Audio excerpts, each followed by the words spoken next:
चलो समझ ऊर्ध्वपातन टॉपिक अच्छा समझना क्या होता है, बहुत इजी है। सब लोग ऊर्ध्वपातन रेडी कर लिया। इसके पीछे जो थोड़ा ठोस पदार्थ का जो गुण हुआ था, वो पूरे ठोस पदार्थ के गुण में थोड़ा 7 गुण हम लोग पढ़े थे, जो तेरे को पूरा मालूम होनी चाहिए, क्योंकि इसका यूज थोड़ा आगे आएगा। समझ आएगा बात ना। एक शब्द है, छोटा सा शब्द है ऊर्ध्वपातन, बहुत इजी, बहुत इजी समझना। हम किसी ठोस पदार्थ को ले रहे हैं। किसको ले रहे हैं? ठोस पदार्थ। इस ठोस पदार्थ को हम गर्म करना शुरू किए। क्या करना शुरू किए? गरम। अब किसी भी चीज ठोस पदार्थ को हम गर्म में करना चाहते हैं, गर्म करना चाहते हैं, तो उसको किस में बदलना चाहिए? द्रव में। द्रव में बदलना चाहिए। किस में बदलना चाहिए? द्रव। राइट। लेकिन ये द्रव में न बदल के किस में बदलता है? वाष्प में बदलता है। किस में बदलता है? वाष्प में। किस में बदल देता है? वाष्प में। ठीक इसके उल्टा करेंगे। अगर अब इस वाष्प को क्या करेंगे? ठंडा करेंगे। क्या करेंगे? ठंडा। इस ठंडा करने पर इसको बदलना चाहिए किस में? द्रव में बदलना चाहिए। किस में बदलना चाहिए? द्रव में। लेकिन ये द्रव में न बदल के किस में बदला? ठोस। किस में बदला? ठोस में। यही पूरी प्रक्रिया क्या कहलाती है? ऊर्ध्वपातन। मतलब ओवरऑल पूरा ये कि जब कोई ठोस पदार्थ को गर्म किया जाता है तो वो हमारा द्रव में न बदल के किस में बदल जाता है? वाष्प में। किस में बदल जाता है? वाष्प में। और उस वाष्प को ठंडा करने पर द्रव में न बदल के किस में बदल जाता है? ठोस में। हमको इंग्लिश लिख देंगे, ठोस में बदल। समझ आएगा बात ना। तो ऊर्ध्वपातन देख यहाँ से ठोस को गर्म किए, द्रव में न बदल के किस में बदला? मतलब ये ठोस किस में बदल गया? वाष्प में। किस में बदल गया? वाष्प में। अब इस हमारा वाष्प को जब ठंडा किए तो किस में बदल गया? ठोस में। किस में बदल गया? ठोस में। यही प्रक्रिया क्या कहलाती है? ऊर्ध्वपातन। अब ध्यान दें, अब एकदम अच्छा तरीके से इस चीज को हम थोड़ा एकदम अच्छा से बता रहे हैं।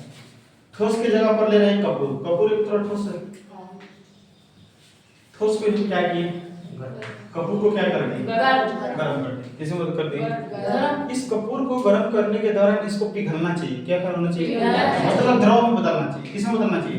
लेकिन द्रव में न बदल कर बदल गया कहां पर? वाष्प में। क्योंकि तुरंत पता है कि जब हम कपूर को गर्म करते हैं तो वो धुआं बनकर हमारा वायुमंडल में मिल जाता है, मतलब उसको द्रव में मिलना चाहिए, लेकिन हमारा बन गया वाष्प। क्या बन गया? वाष्प। अब जो हमारा उड़ा है कपूर, जो बनकर उड़ गया है, अब जो धुआं है वाष्प है, वाष्प है। अब उस वाष्प को हम क्या करेंगे?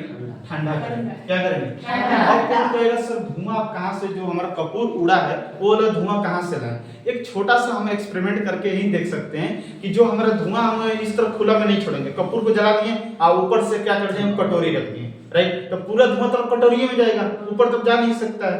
अब जो थोड़ा कटोरी में आया, अब उस कटोरी में जो थोड़ा वाष्प है, उस वाष्प को हम फिर से ठंडा करेंगे, मतलब फ्रिज में रख देंगे। क्या में रख देंगे? फ्रिज में। जैसे ही फ्रिज में रखेंगे तो इसको भाई बदलना चाहिए किसमें? द्रव में। किसमें बदलना चाहिए? लेकिन द्रव में न बदल के पुनः दूसरा बदल जाता है कपूर। कपूर मतलब ठोस में बदल जाता है। कपूर बदलता है। ये जो वाष्प को ठंडा किए थे, द्रव में न बदल के किस में बदल गया? पुनः कपूर में बदल गया। समझ आ रहा है? ये प्रक्रिया क्या कहलाती है? ऊर्ध्वपातन कहलाती है। क्या कहलाती है? ऊर्ध्वपातन का मतलब हुआ कि ठोस को डायरेक्ट वाष्प में बदलना या वाष्प को डायरेक्ट ठोस में बदलना। क्या कहलाता है? ऑब्जेक्टिव में तरफ पूछेगा वो प्रक्रिया जिसमें ठोस सीधे हमारा वाष्प में बदल जाता है, क्या कहलाता है? ऊर्ध्वपातन। क्या कहलाता है? ऊर्ध्वपातन। इसे दिक्कत लिखा जाए। वह प्रक्रिया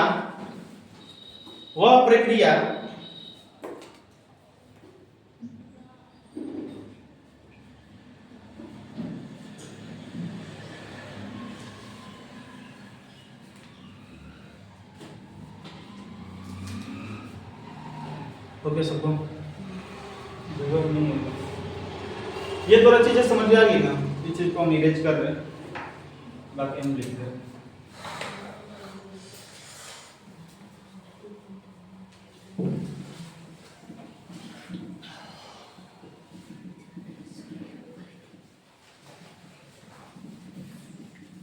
समझ क्या है? हला कोई नहीं करेगा। क्या लिखे हैं? वह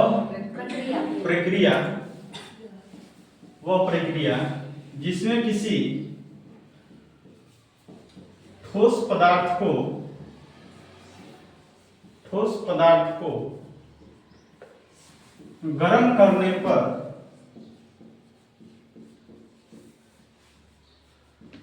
द्रव में बिना बदले वाष्प में बदल जाता है एवं पुनः वाष्प को गर्म करने पर, ठंडा करने पर, पुनः वाष्प को ठंडा करने पर, पुनः वाष्प को ठंडा करने पर द्रव में बिना बदले ठोस में बदल जाता है, ठोस में बदल जाता है, तो उसे ऊर्ध्वपातन कहते हैं। तो उसे क्या कहते हैं? ऊर्ध्वपातन कहते हैं।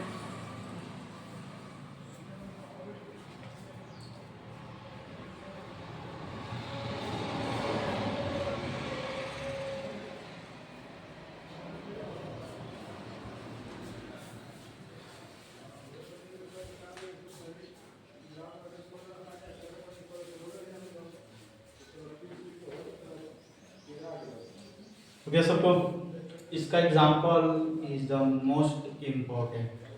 समझ, इसका एग्जांपल थोड़ा पूछता है, एग्जांपल दे देगा, बोल देगा कपूर कौन सी है? ऊर्ध्वपातन है। कौन सा है? कौन से विक्रिया? तो ऊर्ध्वपातन। समझना, एक छोटी सी बात है इसमें जो तेरे को नॉलेज होना जरूरी है।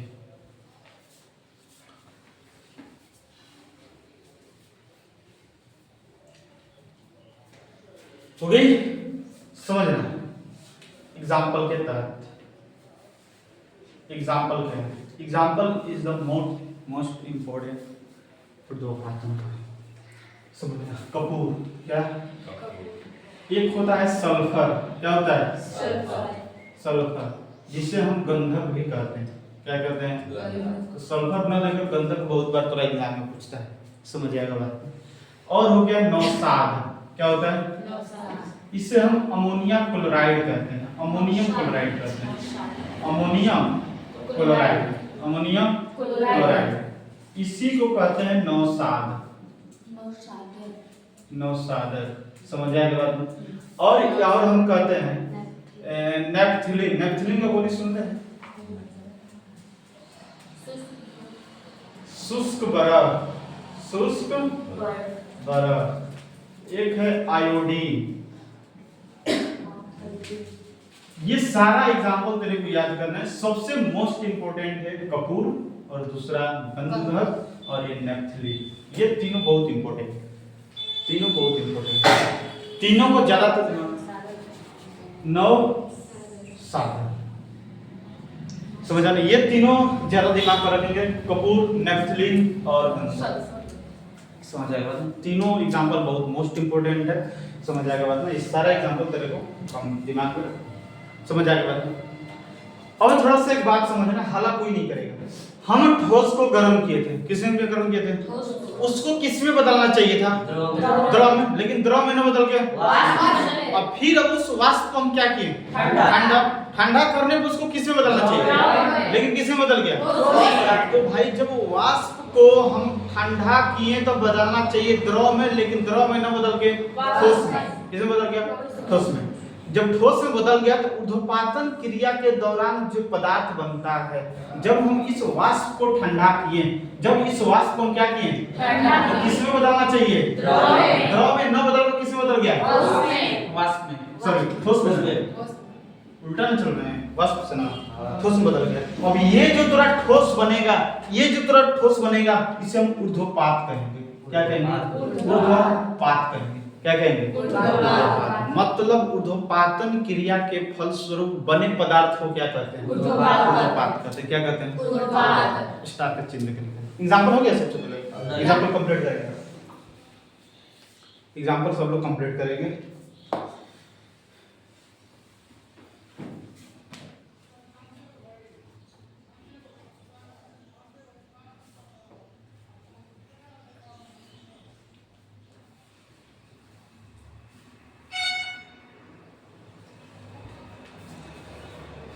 सारी बातें याद रखनी है, बहुत इंपॉर्टेंट है, बहुत इंपॉर्टेंट।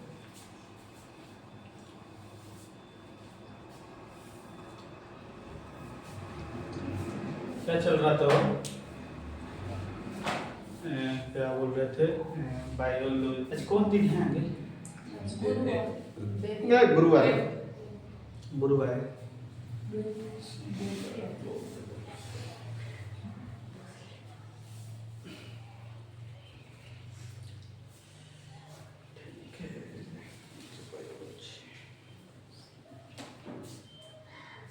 वो अमोनियम क्लोराइड है। हाँ अमोनियम क्लोराइड। अमोनिया अमोनियम में बहुत अंतर है, समझ रहे ना? अमोनिया का मतलब NH3, अमोनियम का मतलब NH4, समझ जाएगा बात ना? जमीन 3-4 का अंतर है, समझ जाएगा ना? एक मात्रा का अंतर है, तेरे को याद रखनी पड़ेगी।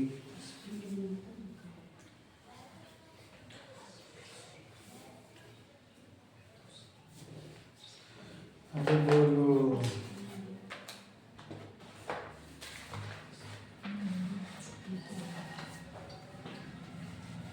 जो लोग थोड़ा क्लास एब्सेंट कर रहे हैं, थोड़ा क्लास एब्सेंट करने पर कम ध्यान दो।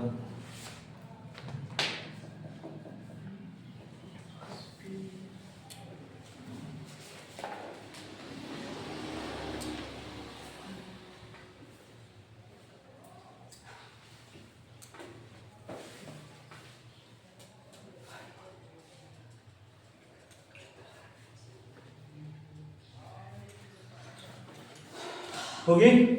चलो स्टार का चिन्ह। ऊर्ध्वपातन के फलस्वरूप, ऊर्ध्वपातन के फलस्वरूप, ऊर्ध्वपातन के फलस्वरूप प्राप्त ठोस पदार्थ को, प्राप्त ठोस पदार्थ को, प्राप्त ठोस पदार्थ को, प्राप्त ठोस पदार्थ को, प्राप्त ठोस पदार्थ को ऊर्ध्वपात कहते हैं, ऊर्ध्वपात कहते हैं, ऊर्ध्वपात कहते हैं। दिक्कत किसी को? अब एक छोटा सा और टॉपिक है जो आपको हम बायोलॉजी में पढ़ा चुके हैं, पालन, डिफ्यूजन, विसरण, समझ आएगा? चलना भाई, हेडिंग देना विसरण, जिसे हम डिफ्यूजन कहते हैं। डिफ्यूजन सही हो या ना सही हो? सही है, ये सही हो या नहीं? हाँ सही है, मस्त डिफ्यूजन। ओके बातें? DIFF इंग्लिश लिखना कोई जरूरी नहीं है। FF हो गई। अब बता, थोड़ा विषण पढ़ा दिए, विषण थोड़ा पूछ कर पीट देंगे तब कुछ समझ जाएगा। इसलिए थोड़ा बोलते हैं चीजें तो पढ़ते चल, पीछे वाला चीजें कब थोड़ा आगे हिल जाएगा कोनो ठीक नहीं है, उस समय थोड़ा ज्यादा काट देंगे। समझ आया क्या बात? क्योंकि जो चीजें पढ़ाए जा रहे हैं तो दिमाग पर रह, बहुत सारी चीजें थोड़ा आगे आएगी, पीछे वाली चीजें। हो गया? चल समझ। विसरण का मतलब होता है फैलना। विसरण का मतलब, विसरण का मतलब फैलना, विसरण का मतलब फैलना, समझ आएगा ना? परफ्यूम का सब लोग नाम सुन ले, परफ्यूम का, परफ्यूम को जैसे ही सर हम लोग एक जगह पर छीटेंगे तो उसका जो पूरा विसरण होगा एक कमरा से 2 कमरा में हो जाता है, राइट? तो होता क्या है कि जब हम परफ्यूम मारते हैं तो परफ्यूम के जो पार्टिकल होते हैं, अब तो परफ्यूम क्या है, ठोस है कि द्रव है कि गैस है? ठोस है कि द्रव है कि गैस है? परफ्यूम तो गैस है, आए? गुलाब जल कौन कौन लगाती है? गुलाब जल कौन नहीं लगाती है? अब कह दे गुलाबो जल को है थोड़ा क्या बोलते हैं उसको, गैस है भाई। जब तेरा परफ्यूम में लिक्विड फॉर्म में होता है, लिक्विड फॉर्म में तेरा गैस है, द्रव है। जैसे ही तुरंत मारते हैं तो उसमें का तुरंत द्रव बाहर निकलता है, वो द्रव के अंदर जो पार्टिकल है वो पार्टिकल क्या होते हैं, बहुत तेजी से गमन करते हैं और एक स्थान से दूसरे स्थान तक जा सकते हैं। लेकिन ठोस के कण तुरंत गमन नहीं कर सकते क्योंकि एक दूसरे से बहुत पास होने के कारण अंतराणु के आकर्षण बल से बहुत तेजी से बंधे होते हैं। जैसे ही परफ्यूम मारते हैं तो इत्र जैसे ही मारते हैं तो उसको चारों तरफ भी बिखर जाना क्या कहलाता है, विसरण कहलाता है। क्या कहलाता है? इसी बार तुरंत 2025 में इतना क्वेश्चन पूछा था 9th में कि इत्र का चारों तरफ फैलना वह प्रक्रिया जिसके द्वारा इत्र चारों तरफ फैलता है क्या कहलाता है? विसरण कहलाता है। क्या कहलाता है? कोई भी चीज एक स्थान से दूसरे स्थान तक तुरंत नाक में घुस रहा है तो क्या है? विसरण। जैसे हम लोग गैस छोड़ते हैं तो एक कमरे से दूसरे कमरे में चल जाता है तो क्या है? विसरण। क्या है? बगल वाला घर में बन रहा है तेरा भोज, वो भोज हमारे नाक में घुस गया, वो क्या है? क्योंकि उसके जो गरम गरम तुरा खाना है, गरम गरम खाना, उसमें से तुरा भाप निकलता है, वो चीज वाष्प गैस है। वो गैस क्या करता है, उसके पार्टिकल बहुत तेजी से गमन करते हैं। समझ आएगा? क्योंकि उसके जो कण होते हैं बहुत दूर दूर होते हैं। विसरण का मतलब होता है एक लाइन का मतलब फैलना। क्या होता है? बताओ, दो गो ठोस ले लिए, दो गो हम ठोस ले लिए, दो गो पूरा ठोस ले लिए, राइट? हम बोलेंगे कि दोनों ठोस या हम इस तरह तुरा इस तरह हम तुरा रख दिए, इस तरह क्या रख दिए, तुरा रख दिए।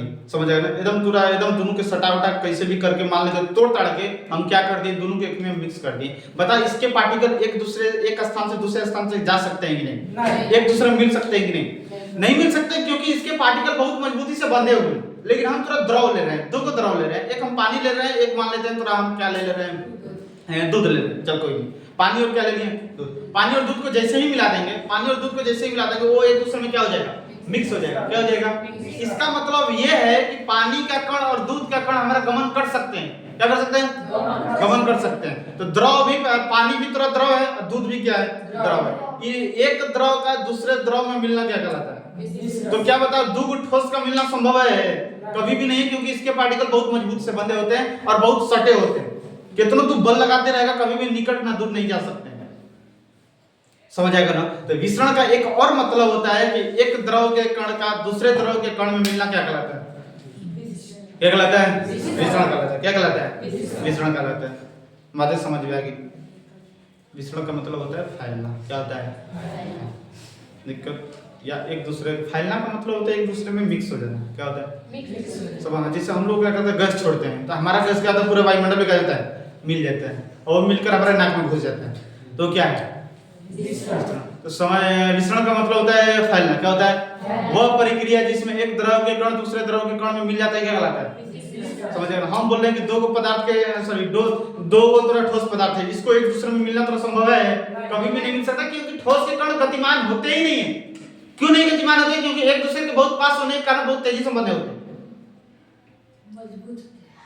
निकल के जीरो। लेकिन द्रव के जो कण होते हैं थोड़ा सा दूर दूर होते हैं, जिसके कारण उनके कण हमारा गतिमान होते। चलिए लिखिए हेडिंग ना विसरण हेडिंग सब लोग दे दीजिए, लिखा जाए वह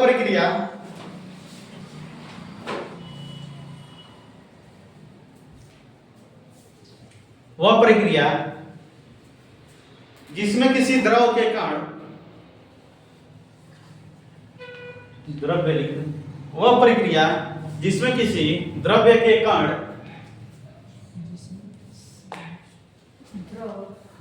द्रव्य जिसमें किसी द्रव्य के कण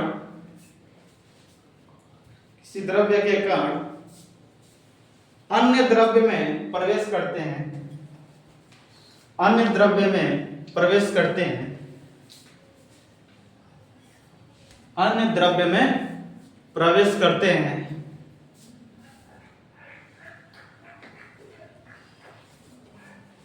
तो उसे विसरण कहते हैं। तो उसे विसरण कहते हैं। याद रखना है, जैसे थोड़ा इत्र हो गया, इत्र का चारों तरफ फैलना क्या कहलाता है?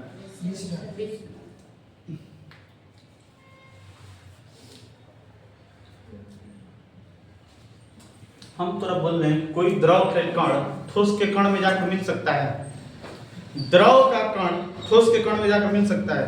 क्यों नहीं मिल सकता है? द्रव के कण थोड़ा हमारा गतिमान होते हैं, समझ आएगा? मतलब वो जाकर किसी के घर में घुस सकता है। लेकिन हम थोड़ा ये बात बोले कि ठोस के हमारा द्रव में मिल सकता है, ठोस के कण द्रव में मिल सकता है? नहीं मिल सकता, क्योंकि ठोस के कण हमारा गतिमान होते ही नहीं। जब गतिमान होगा नहीं तो एक स्थान से दूसरे स्थान जाएगा नहीं। बातें थोड़ा बुझा रहे हैं। लेकिन हमारा द्रव के कण ठोस में प्रवेश कर सकते हैं क्योंकि द्रव के कण गतिमान होते हैं, उनके कण बहुत थोड़ा दूर दूर होते हैं। समझ आ गई बातें? चलो भाई हेडिंग डालो, पदार्थ की द्रव अवस्था। ठोस अवस्था खत्म हो गई, पदार्थ की द्रव अवस्था जानना है।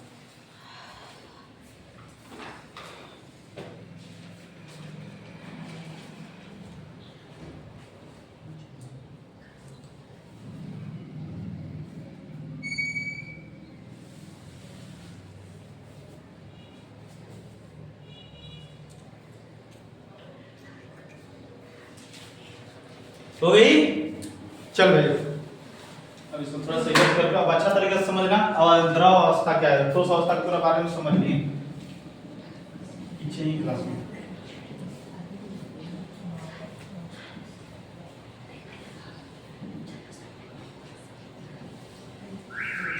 और थोड़ा कोई भी बोलेगा कि क्या दो ठोस पदार्थ के कण एक दूसरे में मिल सकते हैं?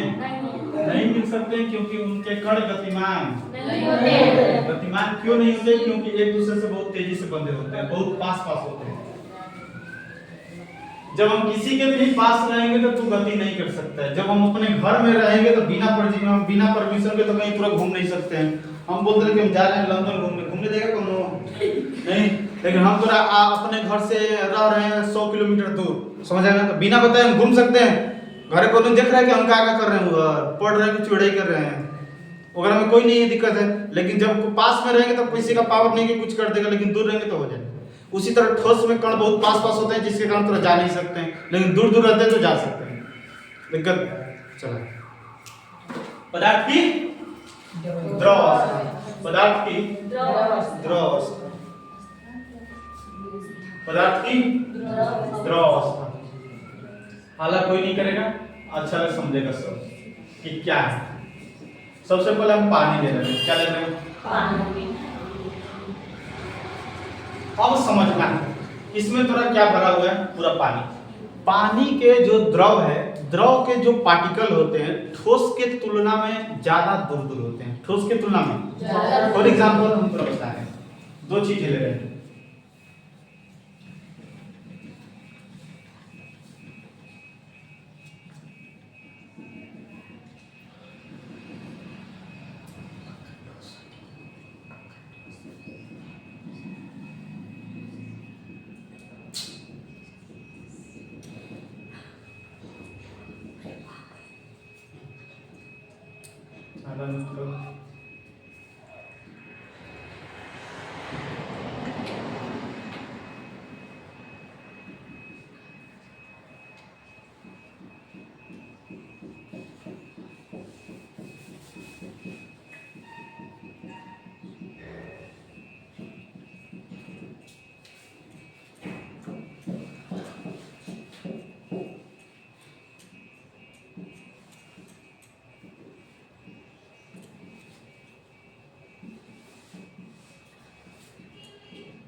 हो गया?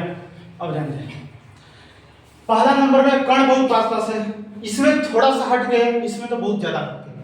राइट? मतलब जो सबसे पास पास रहता है वो ठोस कहलाता है, थोड़ा सा दूर रहता है तो द्रव कहलाता है, बहुत ज्यादा रहता है तो गैस। क्या कहलाता है? गैस। समझ आएगा बात? मतलब ये चीजें गैस तो थोड़ा हमें आगे पढ़ना है, तो इस चीज को खाली एक बार थोड़ा समझाने के लिए बता दिए कि ठोस में कण बहुत पास पास होते हैं। राइट? द्रव में जो होता है ठोस ले थोड़ा ज्यादा होता है, ठोस ले ज्यादा है। गैस में तो सबसे ज्यादा होता है, एकरो से सबसे ज्यादा है दूर, एकरो से सबसे ज्यादा है। इसको तो अभी हमें जानना नहीं, तो इसको अभी इरेज करते हैं। समझना भाई, तू चीज बता, ये दोनों डायग्राम में से किसमें हमारा कण दूर दूर है? Number 1, number 2। द्रव में जो कण है थोड़ा दूर दूर दिख रहा है, ये थोड़ा बहुत पास पास। बहुत पास पास होने के कारण ये वस्तु क्या है? ठोस है। थोड़ा सा दूर दूर रहने के कारण क्या है? द्रव। अब एक तू चीज बता, अब ये हमारा थोड़ा सा ठोस दूर दूर दूर है, इसके जो कण है हमारा क्या है? दूर दूर है। तो बताओ इसमें अंतरा आणविक आकर्षण बल अधिक होगा कि इसमें अंतरा आणविक आकर्षण बल अधिक होगा? अंतरा आणविक आकर्षण बल किसमें कमजोर होगा? द्रव में होगा, क्योंकि इसके कण क्या है? दूर दूर है, दूर दूर है तो थोड़ा सा कम मजबूत से बंधे रहेंगे। मतलब कि इसकी तुलना में इसका जो द्रव का हमारा अंतरा आणविक आकर्षण बल होता है, अंतरा आणविक आकर्षण जो बल है, आकर्षण जो बल है वो क्या होगा, कम होगा। क्या होगा, किसके तुलना में, ठोस के तुलना में, ठोस के तुलना में। दिक्कत, द्रव के कण के बीच जो अंतरा आणविक स्थान है थोड़ा सा ज्यादा है थोड़ा ठोस के तुलना में, जिसके कारण से अंतरा आणविक आकर्षण बल थोड़ा कम लगेगा। क्यों लगेगा, क्योंकि इसकी कण क्या है, बहुत दूर है। अब बताओ, इसके कण बहुत दूर दूर है तो क्या इसके कण हमारा गति कर सकते हैं, गतिमान हो सकता है, गतिमान हो सकता है कि बेटा, गतिमान हो सकता है, क्योंकि वे एक दूसरे से थोड़ा सा कम मजबूत से बंधे हुए हैं। जैसे हमारा कहने का मतलब कि हमारे घर में हमारे माताजी पिताजी नहीं है, कहीं पर गए हैं घूमने, हमारे घर में बस हमारी बड़ी बहन है और बड़ा भाई है, ज्यादा बड़ा का अंतर नहीं है, 1 साल 6 महीना का, दोनों मेरे से बड़ा छोटा है, समझ आएगा बात ना। अब मेरे को कहीं घूमने जाना है तो बताओ दोनों मेरे भाई बहन रोक सकता है, पावर है लोग में, झगड़ा उड़ा करके तो हम चल सकते हैं घूमने, लेकिन वहीं घर में जब हमारे पेरेंट्स रहेंगे, माता पिता, तो जा नहीं सकते हैं। उसी तरह इसके जो कण है थोड़ा दूर दूर है, समझ आएगा ना, मतलब ये भाई बहन है, ये कोई भी नहीं रोक सकता है किसी को एक स्थान से दूसरे स्थान तक जाने में। इसका जो है इस सब ससुराली का माई बाबू है, समझ आएगा ना, ये तोरा कभी भी नहीं घूम सकता है, समझ आएगा बात ना। इसमें तोरा भाई बहन है, समझ आएगा बात ना, गैस में तोरा कोनो नहीं रहेगा, खुलिया, समझ आएगा बात ना। तो इसके जो कण है थोड़ा गतिमान हो सकते हैं, क्योंकि इनके बीच जो बल लग रहा है थोड़ा सा कम लग रहा है ठोस के तुलना में। तो द्रव होता क्या है, पदार्थ की द्रव अवस्था क्या होती है, इसके अंदर जो अंतरा आणविक आकर्षण बल जो होता है ठोस की तुलना में कम होता है, ठोस की तुलना में कम होता है, जिसके कारण ये एक दूसरे से बहुत कम मजबूती से बंधे होते हैं और इनके जो पार्टिकल होते हैं गतिमान हो सकते हैं, समझ आएगा बात ना, गतिमान हो सकते हैं क्योंकि इनके कण थोड़ा दूर दूर हैं, जिसके कारण से कम बल है इन दोनों के बीच। बातें थोड़ा बुझ, द्रव अवस्था क्या होता है, द्रव अवस्था में जो पार्टिकल होंगे ठोस के तुलना में थोड़ा ज्यादा दूर पर रहेंगे, ज्यादा दूर होने के कारण कम मजबूत से बंधे रहेंगे, जिसके कारण इनके कण क्या होंगे, गतिमान हो सकते। दिक्कत, चलो रेडी कर लो।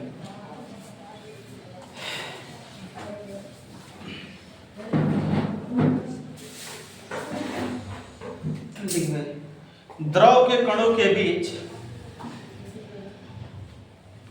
द्रव के कणों के बीच, द्रव के कणों के बीच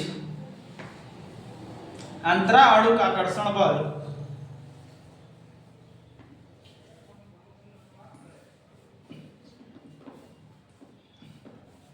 अंतरा आणविक आकर्षण बल स्टार का चिन्ह भी कर सकते हैं, हेडिंग रख लिखना है।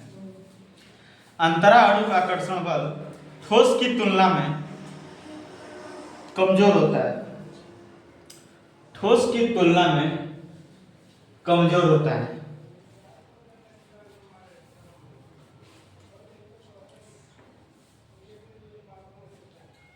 ठोस की तुलना में कमजोर होता है, जिसके कारण द्रव के कण, जिसके कारण द्रव के कण, जिसके कारण द्रव के कण, जिसके कारण द्रव के कण कम मजबूती के साथ, कम मजबूती के साथ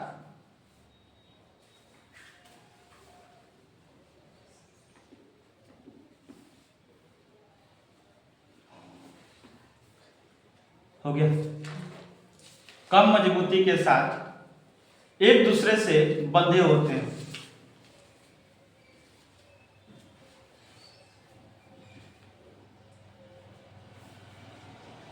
कम मजबूती से एक दूसरे से बंधे होते हैं, एक दूसरे से बंधे होते हैं। अतः द्रव के कणों के बीच, अतः द्रव के कणों के बीच, अतः द्रव के कणों के बीच अंतरा अणुक स्थान, अंतरा अणुक स्थान ठोस की तुलना में ज्यादा होगा कम होगा?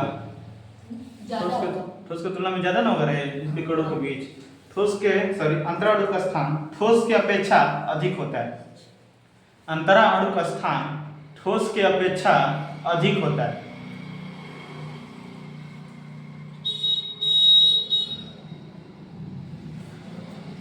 अधिक होता है। हो गया? उससे में लिखना है द्रव के कण एक स्थान से दूसरे स्थान तक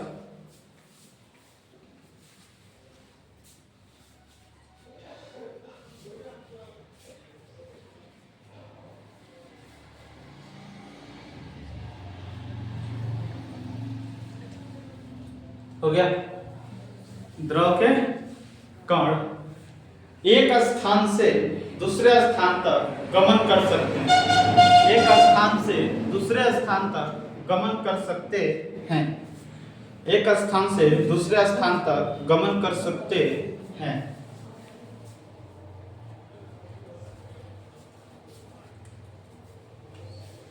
हो गया?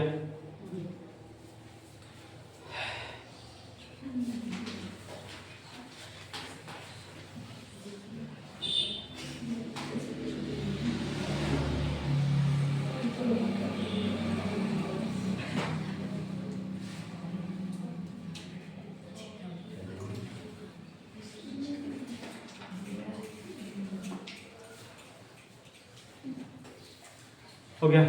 भाई मेरे को एक चीज बता दो, सोच को थोड़ा बताना। क्या ठोस पदार्थ में विसरण की क्रिया पाई जाएगी कि नहीं पाई जाएगी? ठोस पदार्थ में विसरण की क्रिया पाई जाएगी कि नहीं पाई जाएगी? भाई विसरण का मतलब होता है फैलना, और ठोस के कण तो कभी फैल नहीं सकते, कभी भी एक दूसरे में मिल नहीं सकते। और द्रव में विसरण की प्रक्रिया पाई जाएगी कि नहीं पाई जाएगी? क्योंकि विसरण का मतलब होता है फैलना। द्रव के जो कण होते हैं वो फैल सकते हैं। पानी और दूध को मिला देंगे तो एक दूसरे में फैल जाएगा, मिल जाएगा, विसरण हो जाएगा। कॉमन बात है, बस इतनी बातें याद रखना। विसरण का मतलब होता है फैलना। क्या होता है? मिले। तो समझ आएगा द्रव अवस्था का मतलब क्या होता है। इनके जो बीच कण का स्थान होगा ठोस की तुलना में अधिक रहेगा। जब कण के स्थान अधिक रहेगा तो बल कम लगेगा, और बल कम लगेगा तो एक कण एक दूसरे से दूर जा सकते हैं, निकट भी आ सकते हैं। कहने का मतलब गति कर सकते हैं। अब समझेंगे इसका गुण के बारे में। हेडिंग डाला जाए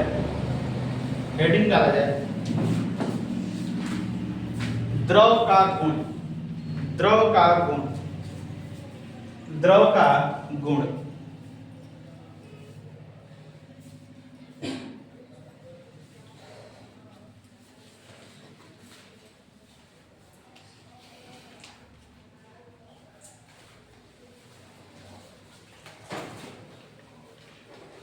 हो गया? समझना।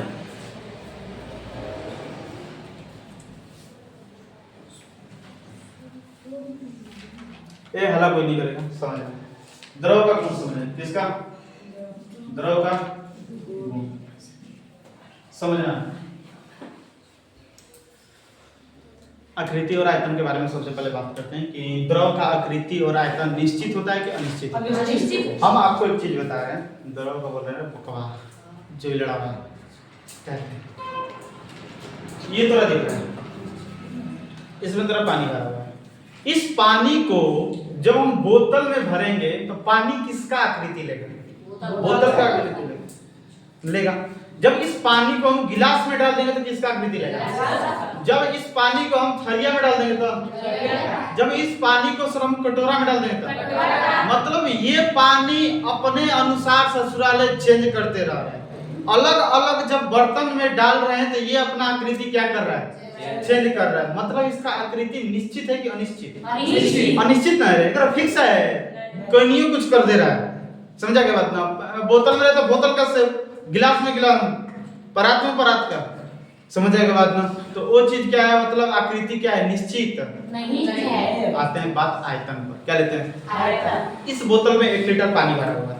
1 लीटर पानी 1 लीटर भर स्थान घेरेगा। जब इस 1 लीटर पानी को हम परात में गिरा दिए तो बता परात में 1 लीटर भर स्थान घेरेगा कि 2 लीटर भर? जितना पानी है उतना ना घेरेगा रे। जब इस पानी को हम तरह 1 लीटर पानी को कटोरा में डाल दिए तो कटोरा में 1 लीटर भरा स्थान घेरेगा कि 2 लीटर भर?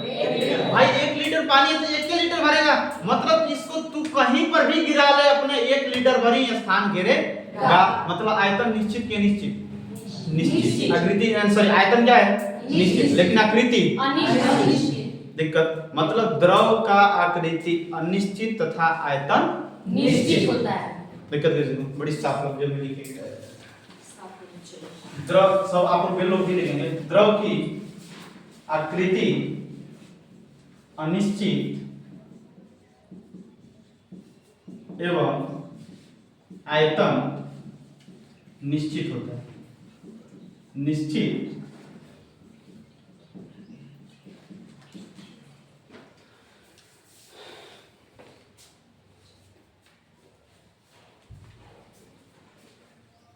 बता सही है, बहुत साफ है इसमें। तो एग्जांपल की तरफ पूरा चीजें समझा देंगे कैसे क्या चीज होता है, तो इससे थोड़ा निश्चित होगा कैसे बातें पहला समझ में आ गई। अब थोड़ा सा मेरे को बताना, सोच कर बताना, सबसे पहले लिख ले पहला हो गई बातें। भाई तू मेरे को एक चीज बता, ये दोनों में सबसे ज्यादा कौन घनियाई है? ठोस घनियाई है। जौन ज्यादा घनियाई रहेगा तो उसका घनत्व उच्च होगा कि निम्न होगा? उच्च होगा। इन दोनों में कम कौन घनियाई है? कम द्रव। इसका घनत्व ठोस के तुलना में अधिक होगा कम होगा? कम घनियाई है तो घनत्व क्या होगा? कम होगा। मतलब द्रव का घनत्व ठोस की तुलना में ज्यादा कि कम? कम, क्योंकि कम घनियाई है। समझ आया बात में? अब गैस में जाएंगे तो गैस तो एक कम तन को घनियाई नहीं है, मतलब उसका घनत्व एकदम दिक्कत। चलो दूसरा नंबर देखा जाए। कम घनियाई कहने का मतलब सर स्थान थोड़ा बहुत ज्यादा है इसलिए कम घनियाई है। कोई घनियाएगा कम जब बहुत पास पास रहेगा। चलो दूसरा नंबर, द्रव का घनत्व ठोस की तुलना में कम होता है।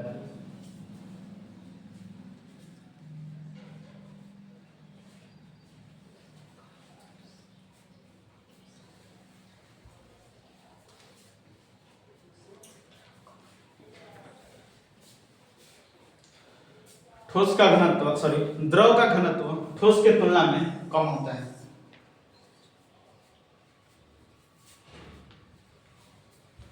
हो गया?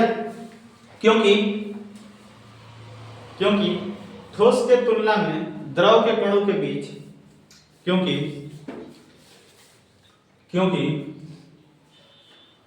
ठोस के तुलना में द्रव के कणों के बीच द्रव के कणों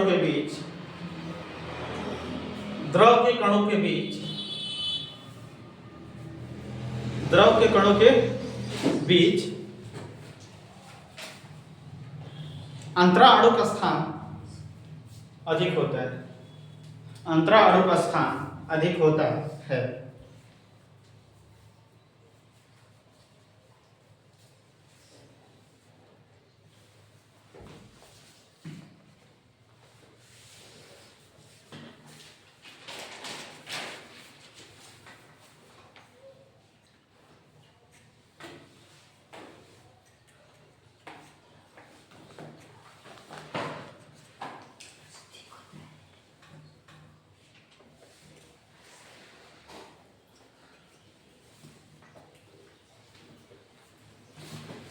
होगी? क्या लिखे हैं भाई? दूसरा नंबर, द्रव का घनत्व ठोस की तुलना में द्रव का घनत्व ठोस की तुलना में कम होता है। ठोस के तुलना में कम होता है। क्यों होता है बात समझ में आ गई ना? भाई बता, द्रव में बहने की प्रवृत्ति पाई जाएगी कि नहीं? पाई जाएगी। हम थोड़ा 1 लीटर पानी लिए, राइट, हम जाकर गंगा नदी में गिरा दिए। अब बताओ वो पानी तैरेगा कि बह जाएगा? बह जाएगा।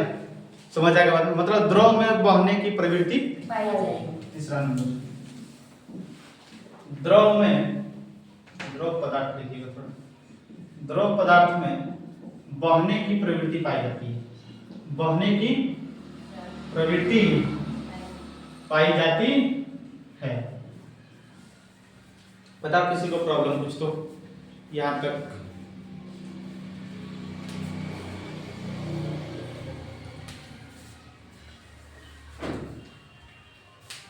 हो गया? अब तुरा पता है कि द्रव पदार्थ में विसरण की प्रवृत्ति पाई जाएगी कि नहीं? द्रव पदार्थ में विसरण की प्रवृत्ति पाई जाएगी नहीं? विसरण का मतलब होता है फैलना। द्रव के कण तुरंत फैल सकता है, एक स्थान से दूसरे स्थान जाकर मिल सकता है। अगला नंबर लिखा जाए, द्रव पदार्थ में विसरण की प्रवृत्ति पाई जाती है। विसरण की प्रवृत्ति पाई जाती है। विसरण की प्रवृत्ति पाई जाती है।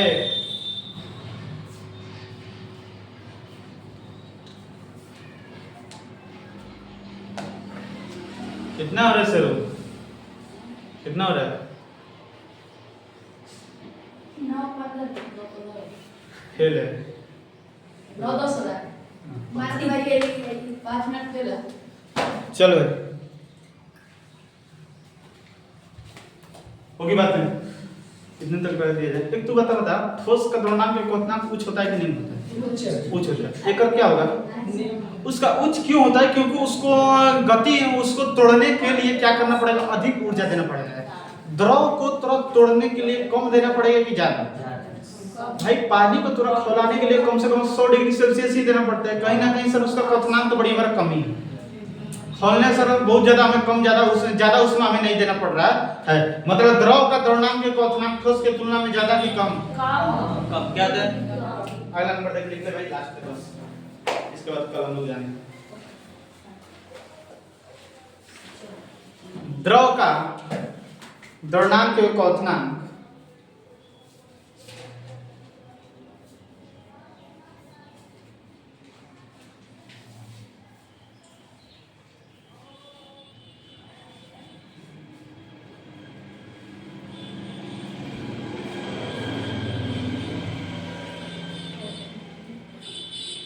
हो गया। निर्णायक क्वथनांक ठोस के तुलना में कम होता है।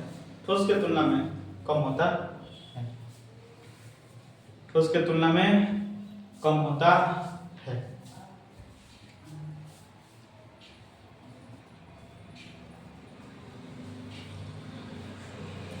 हो गया। तो एक चीज बताओ, ठोस संपीड्य होता है कि असंपीड्य? असंपीड्य। असंपीड्य मतलब नहीं दबा सकते हैं। द्रव संपीड्य होगा कि असंपीड्य? द्रव देख थोड़ा समय देख, द्रव को हम असंपीड्य में रखेंगे। किसमें रखेंगे? लेकिन थोड़ा तुलना में अगर बोले कि ठोस और द्रव के तुलना में कौन सबसे अधिक संपीड्य होता है, तो द्रव होता है। क्योंकि द्रव को थोड़ा भी तो हम दबा सकते हैं ना, लेकिन ठोस को तू नहीं दबा सकता। इस ठोस को हम कहेंगे भाई तू दबा के दिखा, नहीं दबा सकते हैं, राइट। लेकिन हम द्रव के रूप में ले लिए, जिस तरह दही द्रव है। दही क्या है? इसको मुट्ठी में लेकर थोड़ा सा दबा भी सकते हैं। दबा सकते हैं, थोड़ा सा दबा सकते हैं। तो मतलब एक द्रव को हम संपीड्य में नहीं रखेंगे। द्रव एक असंपीड्य ही है। पानी को तो दबा नहीं सकता है। लेकिन अगर तुलना का बात करें कि ठोस के तुलना में द्रव संपीड्य होता है कि असंपीड्य? संपीड्य होता है। क्या होता है? क्योंकि द्रव को तो थोड़ा भी कम दबा सकते हैं ना, राइट। जो कल हम लोग जानेंगे, खाली एक दो और एक्स्ट्रा गुण है जो कल हम लोग जानेंगे। बातें समझ में आ गई सबको? बताओ ऊर्ध्वपातन, विसरण और द्रव की अवस्था, पदार्थ की द्रव अवस्था समझ में आई? समझ आ गई बात में। ऊर्ध्वपातन का मतलब होता है डायरेक्ट ठोस का गैस में बदल जाना, वाष्प में बदल जाना, और उस वाष्प का डायरेक्ट ठोस में बदलना। क्या दिक्कत?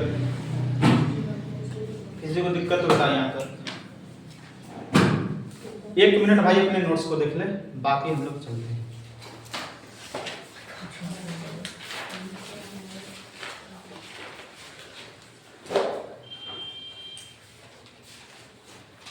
यहाँ तक सबको सही है? सब चीज इतना केमिस्ट्री बुझा रहे कि नहीं बता? चीजें समझ में आ रही है? बॉयज समझ आ रहा है केमिस्ट्री? भाई थोड़ा पढ़ा रहे हैं तो पढ़ कर आप समझ आना। कल से 8 बातें कर देंगे, बुद्धि फ्रेश हो जाएगा। समझ आएगा बात ना? पढ़ाई को मजाक मत ले। तोरा लग रहा है दूसरा मास्टर पूछवे नहीं करेगा, काट देंगे इतना कि दूसरा दिन ले याद करके आ जाएगा। समझ आएगा बात ना? बाकी की कल की क्लास हम लोग क्या होगी 8 बजे।